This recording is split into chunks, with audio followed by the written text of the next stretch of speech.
प्रदेश कार्य समिति की बैठक हुई और बैठक के बाद सीएम योगी ने अपने संबोधन में कहा कि आज यूपी में सुरक्षा का माहौल है। पहले मुहर्रम के नाम पर सड़कें खाली हो जाया करती थी, तारें टूट जाती थी, पेड़ों को काट दिया जाता था, लेकिन आज मनमानी नहीं चल रही है। त्योहार मनाना है तो नियम के तहत मनाना है।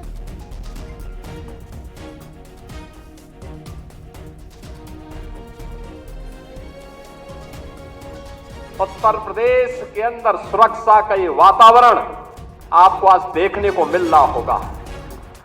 याद करिए, इसी मुहर्रम के समय में सड़कें खाली हो जाती थी, सूनी हो जाती थी। आज मुहर्रम आयोजित हो रहा है, इसका पता भी नहीं लग रहा है। ताजिया के नाम पर घर तोड़े जाते थे, पीपल के पेड़ काटे जाते थे, सड़कों के तार हटाए जाते थे, पुल तोड़ दिए जाते थे। आज कहा जाता है किसी गरीब की झोपड़ी नहीं हटेगी। आज कहा जाता है कोई तार नहीं हटेगा। आज कहा जाता है कि सरकार नियम बनाएगी, पर्व और त्योहार मनाना है तो इन नियमों के अंतर्गत मनाओ और नहीं तो अपने घर में बैठ जाओ। ये मनमानापन नहीं चल सकता है। और विधि का शासन कैसे होना चाहिए, सुशासन कैसे होना चाहिए, यह भारतीय जनता पार्टी की सरकारों ने देश के अंदर करके दिखाया है। यूपी में मुहर्रम के जुलूस को लेकर सियासत शुरू हो गई है। समाजवादी पार्टी ने यूपी सरकार पर बड़ा आरोप लगाया है। समाजवादी पार्टी के सांसद जियाउर रहमान बर्क ने कहा है कि यूपी में मुसलमानों के त्योहारों में अड़चन डाली जा रही है। ताजिएदारों पर दबाव बनाकर छोटे ताजिए निकालने का स्टेटमेंट जबरन लिखवाया गया है। पहले 20 से 55 फीट के निकलते थे ताजिए। बर्क ने कहा कि पेड़ तार न काटने का आदेश हठ धर्मिता है।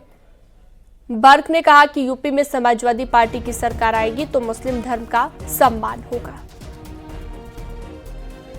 उसमें सिर्फ नमाज पढ़ के लोगों में मिलने का प्रोग्राम होता है, लेकिन जो जुलूस का प्रोग्राम होता है उसमें जुलूस के तहत जब निकलते हैं तो यकीनन जो लोग सड़क खाली करते हैं वो डर से खाली नहीं करते।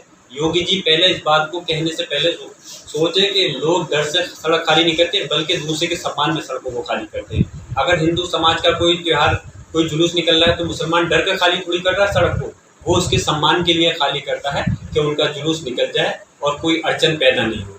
ये चीज़ दिखाना कि हम सड़कें जो खाली हो जाती थी ये लोगों को गुमराह करना है। कहा कि पेड़ नहीं कटेगा, तार नहीं कटेंगे, तो पेड़ तो कटता ही नहीं था। पेड़ कब कटे? तार जरूर कटते थे, लेकिन तारों को नहीं कटवाया जा रहा। ये अपना आदेश उन्होंने थोपा गया है। एक तरफ सीएम योगी दंगाइयों को चेतावनी दे रहे हैं, वहीं अमेठी में मुहर्रम के जुलूस में भड़काऊ नारे लगाए गए हैं। वीडियो सोशल मीडिया पर वायरल हो रहा है। पुलिस मामले की जांच पड़ताल में जुटी है। कई लड़कों को पुलिस ने हिरासत में भी ले लिया है। पूरा मामला मुसाफिर थाना कोतवाली क्षेत्र का बताया।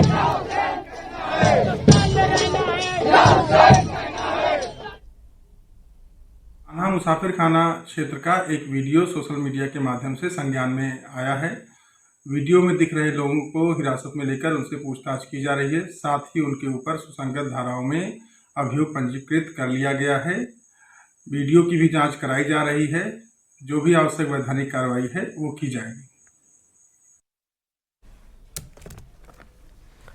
आगे बढ़ते हैं और अब आपको बताते हैं कि मुहर्रम जुलूस में विवादास्पद नारेबाजी को लेकर संत समाज में भी नाराजगी है और अपनी नाराजगी संत समाज जाहिर कर रहा है।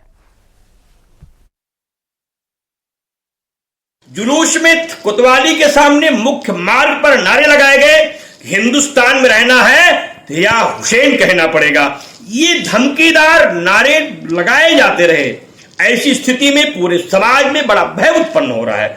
समाज के लोग बार बार फोन करके मुझे इस घटना की जानकारी दे रहे हैं। मैं माननीय मुख्यमंत्री जी से और जिला प्रशासन से तत्काल कार्रवाई की मांग करता हूं।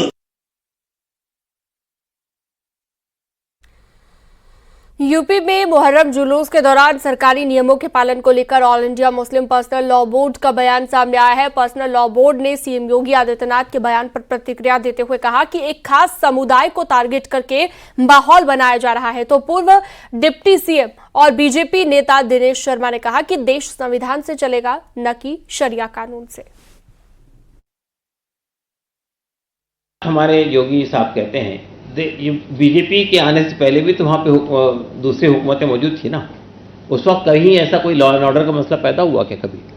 कभी कांवड़ियाँ की यात्राएं निकलती हैं, मुहर्रम के जुलूस निकलते हैं, नमाजें पढ़ी जाती हैं, कभी कोई कंट्रोवर्सी नहीं पैदा हुई हमारे देश के अंदर। और आज की बात नहीं कर रहा हूँ मैं, सदियों से हिंदू मुसलमान साथ रहते हैं, सब एक दूसरे का आदर और सम्मान करते हैं। ये जो सिचुएशन आज पैदा हुई है, किसने पैदा की है? आप सब जानते हैं, बोलने की जरूरत नहीं है। अगर शरीयत पे चलाना है तो केवल सऊदी अरब में चलता है, शायद ईरान में चलता होगा, इराक में चलता होगा, तो उनको बेहतर है कि वहां जाकर वो अपनी बात को उठावें। हिंदुस्तान में, भारत में संविधान के अनुसार चलेगा, उसमें हिंदू और मुसलमान को बराबर के अधिकार दिए गए हैं। हिंदू की अगर बहन की रक्षा है तो मुस्लिम बहन की भी रक्षा होनी चाहिए। मोदी एक बार फिर से ग्लोबल नंबर 1 लीडर बन गए हैं और ये खबर आपको विस्तार से बताएंगे, लेकिन उससे पहले एक अन्य खबर बता देते हैं। तलाकशुदा मुस्लिम महिलाओं के गुजारा भत्ते पर सुप्रीम कोर्ट के फैसले पर all India Muslim personal law board ने एतराज जताया है। बोर्ड ने फैसले को चुनौती देने की बात कही है। बोर्ड के प्रवक्ता इलियास ने कहा कि सुप्रीम कोर्ट का फैसला शरिया कानून से टकराता है। All India Muslim personal law board का कहना है कि सुप्रीम कोर्ट के इस फैसले से मुस्लिम महिलाओं की मुश्किलें बढ़ जाएंगी। हमने तकरीबन 8 रेजोल्यूशंस मंजूर किए हैं। पहला रेजोल्यूशन जो है वो रीसेंट सुप्रीम कोर्ट जजमेंट पर है, जो एक तरह से शाहबानू का रिप्लिका है। इसके सिलसिले में बोर्ड ने पहली बात तो ये कही कि ये फैसला जो है सुप्रीम कोर्ट का इस्लामी कानून यानी कानून शरीयत, जो कि हिंदुस्तान में शरीयत एप्लीकेशन एक्ट के नाम से जाना जाता है, जो शरिया के कानून पर बेस्ड है, ये उससे कन्फ्लिक्ट करता है, उससे मुतसादिम है। जाहिर है कि हम ये बात इससे पहले भी कहते रहे हैं कि मुसलमान जो है वो शरीयत का पाबंद है और वो कोई ऐसी बात नहीं कर सकता है जो शरीयत से कन्फ्लिक्ट करती हो। सुप्रीम कोर्ट के जजमेंट में ये बात कही गई है कि ये in the interest of women है। ये जो जजमेंट है वो औरतों के मफाद में या औरतों की भलाई के लिए किया गया है। हमारा मानना ये है कि अगर आप रिश्तों पे, शादी ब्याह के मामलात पे अगर गौर करेंगे तो आप महसूस करेंगे ये in the interest of women नहीं है, बल्कि हम महसूस करते हैं कि औरतों के लिए ये एक मुसीबत बन जाएगा फैसला। इसलिए कि अगर कोई आदमी शादी के बाद, तलाक के बाद भी अगर उसे जिंदगी भर मेंटेनेंस देना है तो वो तलाक क्यों देगा? All India Muslim personal law board ने कुल 8 प्रस्ताव पास किए हैं। इसमें यूसीसी का भी मुद्दा था। बोर्ड का मानना है कि यूसीसी संविधान के मूल भावना के खिलाफ है। बोर्ड इसे भी सुप्रीम कोर्ट में चुनौती देने का फैसला ले चुका है।